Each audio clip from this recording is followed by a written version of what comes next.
ශ්‍රී දළදා වහන්සේ ලක්දිවට වැඩම කරාට පස්සේ ශ්‍රී දළදා වහන්සේ රාජ්‍යත්වයේ සංකේතයේ බවට පත් වෙනවා.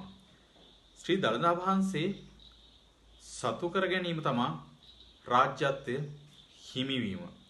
රජමාලිගාව හා සමගාමීව දළදා මාලිගාව පැවතුණා.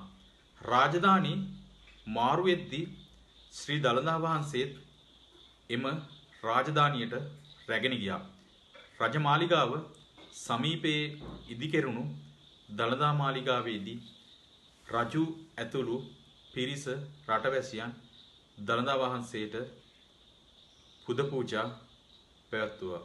ඉතින් මේ ආකාරයට අපේ රාජධානී මාරු වෙගෙන එද්දී කුරුණෑගල රාජධානියට ශ්‍රී දළදා වහන්සේ වැඩම කරනු ලබනවා. නමුත් කුරුණෑගලදී අපේ මේ රාජධානී බිඳ වැටෙද්දී ශ්‍රී දළදා වහන්සේ වෙනත් නුවරකට වැඩම කරන්න සිද්ධ වෙනවා. කුරුණෑගලින් පස්සේ රාජධානිය මාරු වෙන්නේ ගම්පොලට. ගම්පොලින් කෝට්ටෙට. මේ ආදී වශයෙන් තමයි රාජධානි මාරුනේ. ඉතින් කුරුණෑගලින් දළදා වහන්සේ නිර්පාත්‍රිතව ඉතා ආරක්ෂිතව පිරිසක් වැඩම කරගෙන යනවා. මේ වැඩම කරන් යද්දී එක්තරා ස්ථානයකදී එක්තරා දෙනියක මේ පිරිස ගිමන් හරිනවා. මේ ගිමන් හැරපු දෙනියේ මේ පිරිස ගලක් මත තමයි ගිමන් හැරියා කියලා අපේ ජනවහර සඳහන් කරන්නේ. දළදා වහන්සේ වැඩ ඉද්දී මේ ගල මත ගිමන් හරිද්දී මේ ගල පලාගෙන නෙළුම් මල් මතුවෙලා දළදා වහන්සේට උපහාර දැක්වුවා කියලා ජනවහරේ සඳහන් වෙනවා. දළදා වහන්සේ රාජධානි වලට වැඩම කරා පිළිවෙලින්.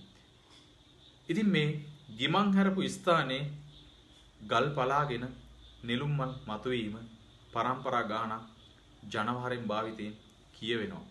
කියවිලා පසු කාලීනව මේ දෙනියක නෙළුම් මල් පිපුණු දෙනිය මේ විදිහට ඒ ප්‍රදේශය හඳුන්වලා පසු කාලීනව ඒ ප්‍රදේශ ජනාවාස බිහි වෙද්දී ඒ ප්‍රදේශයේ ග්‍රාම නාමය නිර්මාණය වෙනවා නෙළුම් දෙනිය වශයෙන්. වර්තමාන කොළඹ නුවර මාර්ගයේ අපට හමු වන ග්‍රාමයක් තමයි නෙළුම් දෙනිය කියන්නේ. අපි ජනවහරට අනුව නෙළුම් දෙනිය කියන ග්‍රාම නාමය බිහි වුණේ අන්න ඒ ආකාරයට. ඉතින් මෙන්න මේ වගේ ජනශ්‍රුති ජනප්‍රවාද වටිනා කියන දේවල් දැන කියා ගන්න. ඉතින් දිවයිනේ ජනශ්‍රුති ගැන කතා කරන ප්‍රමුඛතම YouTube channel එක subscribe කරලා තියාගන්න. අපේ Facebook page එක follow කරන්න, like කරන්න, share කරන්න. තව කෙනෙකුට මේවා දැක බලා ගන්න.